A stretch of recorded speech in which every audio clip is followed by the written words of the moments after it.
ओम शांति।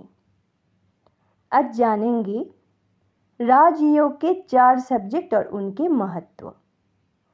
यह समय कलियुग का अंत समय है, जब परमात्मा हमें राजयोग सिखा रहे हैं। भारत में लंबे समय से राजयोग अपने विभिन्न रूपों के माध्यम से अस्तित्व में रहा है और कई आत्माओं ने इससे लाभ उठाया है, परंतु कोई भी स्पष्ट रूप से नहीं जानता कि वास्तविक राजयोग परमात्मा ने ही 5000 वर्ष पहले सिखाया था, जब हम कलयुग के अंत में थे। साथ ही यह भी कोई नहीं जानता कि राजयोग सीख के इसका अभ्यास करने और इसके 4 सब्जेक्ट को अपने जीवन में अपनाने से हमारी आत्माएं शुद्ध होती है और फिर आखिर में आत्माएं शुद्ध होने के बाद अपने निज स्वरूप पवित्रता, शांति, प्रेम और आनंद की उच्च अवेयरनेस में चली जाती है और फिर स्वर्ण युग या सतयुग का निर्माण होता है।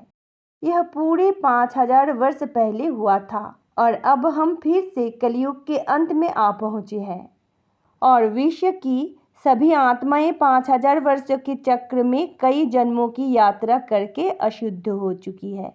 तो अब फिर से परमात्मा हमें राजयोग और उसके 4 सब्जेक्ट के द्वारा सतयुग की स्थापना कर रहे हैं। ये सब्जेक्ट क्या है और इनका क्या महत्व है, आइए समझते हैं। पहला, आध्यात्मिक ज्ञान को सुनना और उसका स्वरूप बनना। आध्यात्मिक ज्ञान यानी स्पिरिचुअल नॉलेज राजयोग का पहला सब्जेक्ट है, जिसमें परमात्मा, आत्मा, उसके आध्यात्मिक स्वरूप, ओरिजिनल युग, ओरिजिनल गुण, ओरिजिनल और शाश्वत आध्यात्मिक घर और उसके जन्म और पुनर्जन्म के चक्र के बारे में बताते हैं। साथ ही वे अपने बारे में संपूर्ण ज्ञान देते हैं, उनका नाम, आध्यात्मिक रूप, गुण और वर्ल्ड ड्रामा में उनकी भूमिका। और अंत में इस वर्ल्ड ड्रामा का ज्ञान, इसके ड्यूरेशन और इसके विभिन्न युग और इसके एक्यूरेट हिस्ट्री, जियोग्राफी का ज्ञान भी उनके द्वारा दिया जाता है। साथ ही वह यह भी सिखाते हैं कि ये ड्रामा पृथ्वी ग्रह पर होता है, जिसमें आत्माएं और परमात्मा अलग अलग भूमिका निभाते हैं। आत्माएं फिजिकल नेचर के संबंध में आती है। हम सभी प्रतिदिन परमात्मा से आध्यात्मिक ज्ञान सुनते और सीखते हैं। यह हमें न केवल बुद्धिमान बनाता है, बल्कि हमें शांति, आनंद और शक्तियों से भी भर देता है। परमात्मा कहते हैं कि प्रतिदिन उनके द्वारा सुनाए गए ज्ञान को पूरे दिन अपनी अवेयरनेस में रखकर कर्म करने चाहिए। यह हमें दिन भर सकारात्मक और शक्तिशाली बनाए रखेगा। 2. मेडिटेशन के द्वारा परमात्मा से जुड़ना। राजयोग का अगला सब्जेक्ट मेडिटेशन है और हम इसका अभ्यास आध्यात्मिक ज्ञान को पूरी तरह से सीखने और समझने के बाद ही कर सकते हैं।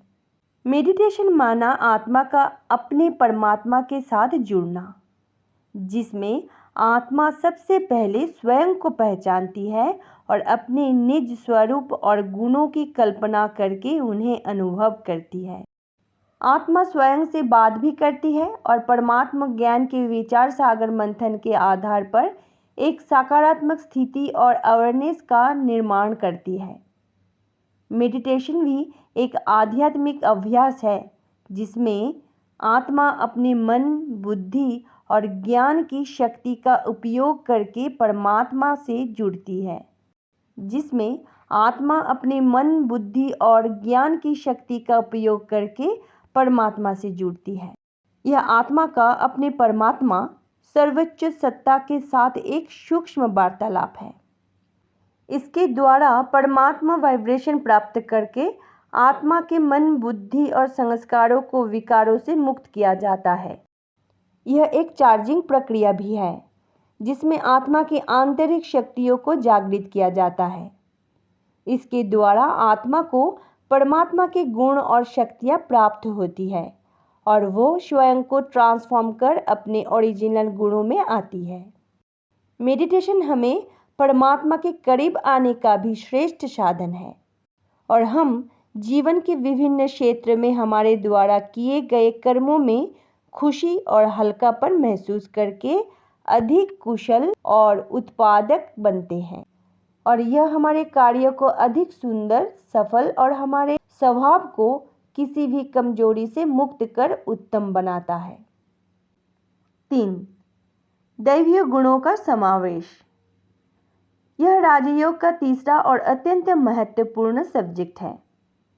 यह हमें समझने और एनालाइज करने में मदद करता है कि हम अपने जीवन में आध्यात्मिक ज्ञान को कितनी अच्छी तरह समझकर आत्मसात कर रहे हैं और हमारे मेडिटेशन का अभ्यास कितनी प्रभावी ढंग से हो रहा है। इसका संकेत होता है हमारे अंदर दैवीय गुणों की वृद्धि होने लगती है और साथ ही हम दूसरों के साथ ढेर सारी अच्छाइयों का लेन देन शुरू कर देते हैं और जिनसे भी बातचीत करते हैं, मिलते हैं, उनके साथ भी शुभकामनाओं का आदान प्रदान शुरू हो जाता है। जितनी अधिक हमारे अंदर आध्यात्मिक शक्ति बढ़ती है उतने ही अधिक गुण हमारे व्यक्तित्व में दिखाई देने लगते हैं। साथ ही हम परमात्मा की दिव्यता से भरपूर हो जाते हैं और उनके समान बन दाता बनने लगते हैं। जैसे जैसे हम अपने विचारों, शब्दों और कार्यों हर कदम पर परमात्मा को फॉलो करने लगते हैं, हमारी मधुरता, पवित्रता और विनम्रता बढ़ने लगती है और इस दुनिया के हर उस व्यक्ति से जिनसे हम मिलते हैं, बातचीत करते हैं, अपने स्वभाव संस्कार द्वारा परमात्मा को प्रत्यक्ष करना शुरू कर देते हैं, जो इस सुंदर और अलौकिक आध्यात्मिक पथ पर हमारे परम शिक्षक और गाइड हैं। कई प्रकार से दूसरों की सेवा करना। राजयोग का चौथा सब्जेक्ट है मन, वचन और कर्म से दूसरों की सेवा करना। जब हम इस आध्यात्मिक ज्ञान को समझकर और मेडिटेशन को गहराई से सीखकर अनुभूतियों को अनुभव करना शुरू करके दिव्यता, अच्छाई और आत्मा के ओरिजिनल दिव्य गुणों से भरपूर हो जाते हैं, तो अब हम यह सब कुछ सभी आत्माओं को देते हैं जो हमने अपने परमात्मा से सीखा और आत्मसात किया है। हम इसे अपने विचारों और वाइब्रेशन, अपने शब्दों के द्वारा और दिन भर में किए जाने वाले कई प्रकार के कार्यों के माध्यम से कर सकते हैं। आध्यात्मिक मार्ग का अभिप्राय ही स्वयं को भरपूर कर दूसरों के साथ साझा करने के बारे में है। यह दोनों हमें आध्यात्मिकता और साथ ही परमात्मा को और अधिक गहराई से समझने में मदद करते हैं।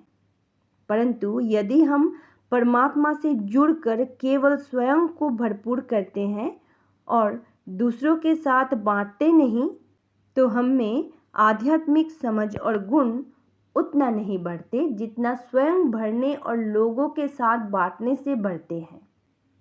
इसके साथ ही दान हमेशा स्वयं को ज्ञान, गुणों और शक्तियों से गहराई से भरकर ही देना चाहिए। अन्यथा जब हम स्वयं भरपूर हुए बिना ही दूसरों के साथ साझा करते हैं, तो यह समय बीतने के साथ साथ हमें सशक्त बनाने के बजाय कमजोर कर देते हैं। सेवा एक बहुत ही महत्वपूर्ण विषय है क्योंकि यह आंतरिक जागृति लाती है और हमें सभी से दुआएं और आशीर्वाद दिलाती है, जिससे हमारा जीवन पथ बाधाओं और कठिनाइयों से मुक्त हो जाता है। इन संदेशों में बताए गए 4 विषयों के आधार पर राजयोग बनता है और ये हमें स्वयं परमात्मा द्वारा सिखाए जाते हैं। दुनिया भर में कई आत्माएं राजयोग को अपनाकर अपना जीवन बदल रही है। राजयोग भारत के सभी ब्रह्मा कुमारी केंद्रों और 120 से अधिक देशों में सिखाया जाता है और दुनिया भर की आत्माएं इन 4 विषयों को अपनी डेली लाइफ में अपनाकर इससे लाभान्वित हो रही है। जो कोई भी ब्रह्मा कुमारी से जुड़कर राजयोग का अभ्यास करता है, उसकी दैनिक दिनचर्या घर पर सुबह के होते ही मेडिटेशन के अभ्यास से शुरू होती है।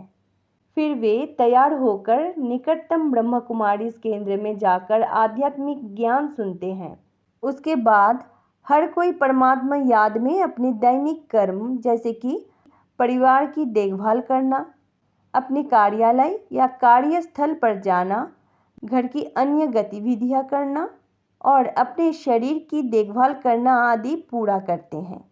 साथ ही शुद्ध खान-पान और जल्दी सोने और जल्दी उठने की आदतों के माध्यम से हर राजयोगी शुद्ध जीवन शैली अपनाता है। राजयोगी जीवन का उद्देश्य स्वयं की आत्मा को शुद्ध करना और अन्य आत्माओं को भी स्वयं को शुद्ध करने के लिए मार्गदर्शित करना है। यही है राजयोग का 4 सब्जेक्ट और उनके महत्व, जिन्हें अपनाकर हम अपने जीवन को खुशियों से, सुखों से भरपूर कर सकते हैं। तो सभी के लिए बहुत बहुत शुभकामनाएं।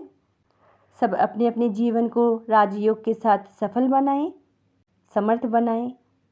यही शुभकामना के साथ आज विदा लेते हैं। ओम शांति।